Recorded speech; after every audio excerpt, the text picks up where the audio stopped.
Today on Upfront, the candidates for state school superintendents square off. Which of the standards don't you like? Tell me the standard. I don't like the federal intrusion on government. That's where we disagree. This is not federal intrusion.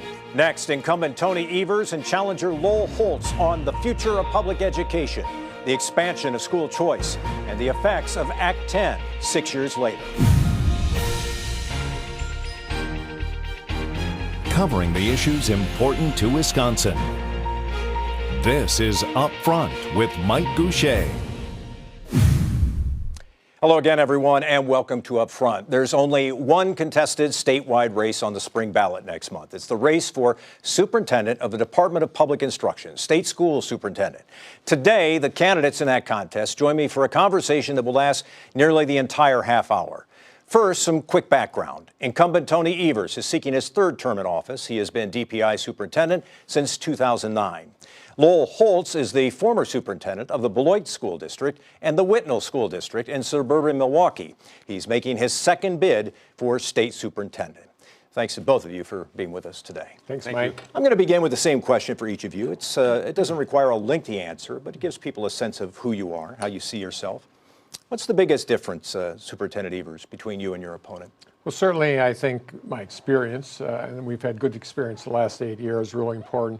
But I would say the major difference is Mr. Holtz, right from the get-go, along with his colleague that opposed us in the primary, decided that they were really interested in being part of the national voucher movement, and both of them were hoping to get that kind of money. My goal is to raise as much money as I can internally in the state of Wisconsin. So I think that kind of sets us apart a little bit because it seems as though there's an effort to be pro-choice, and that is where Mr. Holtz wants to get his money. Dr. Holtz, the biggest difference between you and Superintendent Evers? Well, I don't know where that money is, but I am very much, my father was an inner city pastor and had one of the first voucher schools in Milwaukee. And I saw the difference that the voucher schools can make. And the voucher schools are in place because of the failure of education in our large urban areas from the public schools. We need to do something to address those issues. And between the two of us, I'm the only one who's had the positive experience of taking a large urban district and helping it so that it becomes successful for achievement for our minority kids. Beloit, for example, the past results for African American graduation rates, Milwaukee came in around 56%, Madison around 54%, and Beloit is still in the mid to upper 80s for African American and over 90% for the Latino kids. And it's not because the kids in Beloit are smarter, it's because we had the ability to put a system in place where they could be successful. And I'd like to bring that back to all of our kids in Wisconsin. So when you say bring that back, what would you mean, what would you want to do, for example, in the state's largest district, Milwaukee? Be a supportive agency. Work with the teachers, work with the community, have the boots on the ground, have the external group meeting with the community, the parents, and the internal group, you work on the climate and the culture, raising expectations. You don't think that's being done now?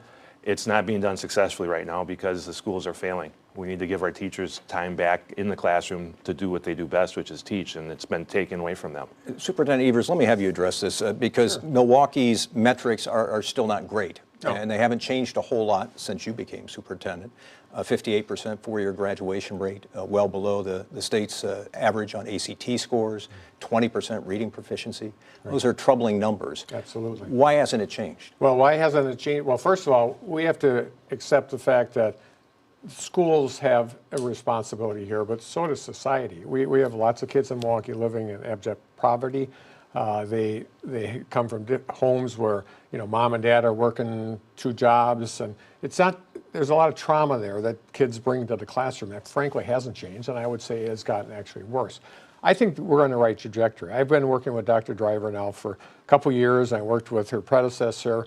We put in place positive behavior intervention systems, and we have over 100 schools in the Milwaukee Public Schools that have received awards around that. So I think we're in the right direction. I helped Dr. Driver get some latitude as it relates to school start date so that she is able to start the high schools earlier, which will allow credit recovery to happen in June of this next year. So I think we're headed in the right direction, but it is a complex issue, Mike. It is not totally an issue that the schools can solve. That's why I'm such a proponent of community schools that they're working on here in Milwaukee, where they bring health care, dental care, mental health care right to the classroom, along with job opportunities for their parents. I do want to follow up on something you said about you've had experience in a larger school district on this, Dr. Holtz. Beloit's about 7,000 students. Milwaukee is 10 times that. Is that an apples and apples experience? Your success there can necessarily translate to a success in a much bigger district with, frankly, even more sociological problems that we talked about? Sure. Beloit's kind of a microcosm of Milwaukee. So it's not the size of Milwaukee, but there's 20 large urban districts in Wisconsin, and Beloit is one. The high school has 2,400 kids, all in and of itself. So the lessons you learn, whether I was in Beloit at a school district like that, or Palmyra Eagle, which is a farming community, the lessons you learn are that it has to be a focus, like Tony said, on the community school. You have to get the community around the neighborhood school concept. And that's how things get changed. It's not power over, it's power with. The supportiveness of that DPI should be doing, not the regulatory piece.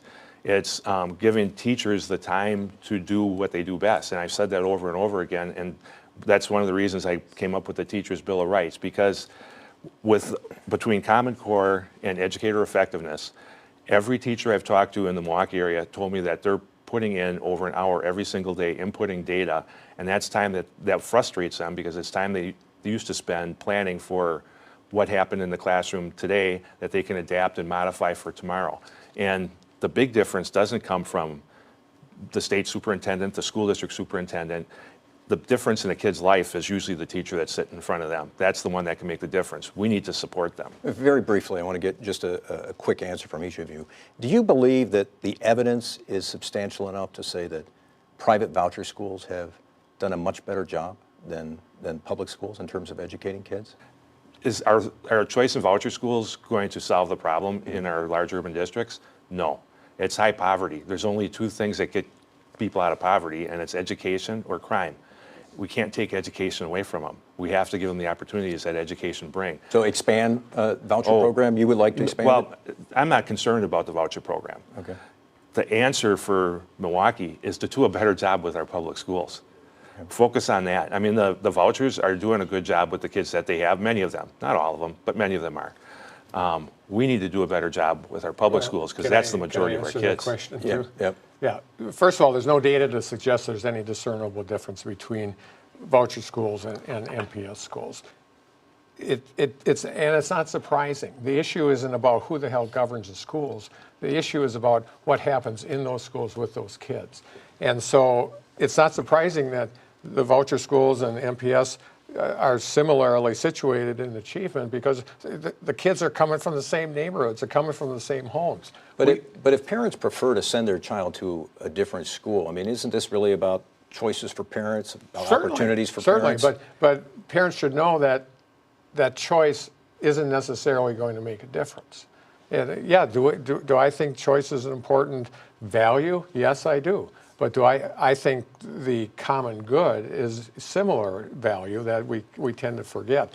I think Milwaukee Public Schools has some outstanding kids and outstanding teachers and outstanding schools, and I know Lowell will agree with me on that. What we have to do is really focus on making sure the community is involved with change as it's going forward.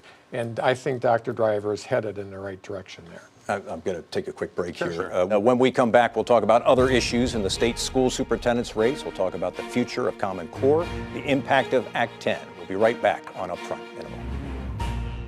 Up Front with Mike Goucher, brought to you by the American Transmission Company.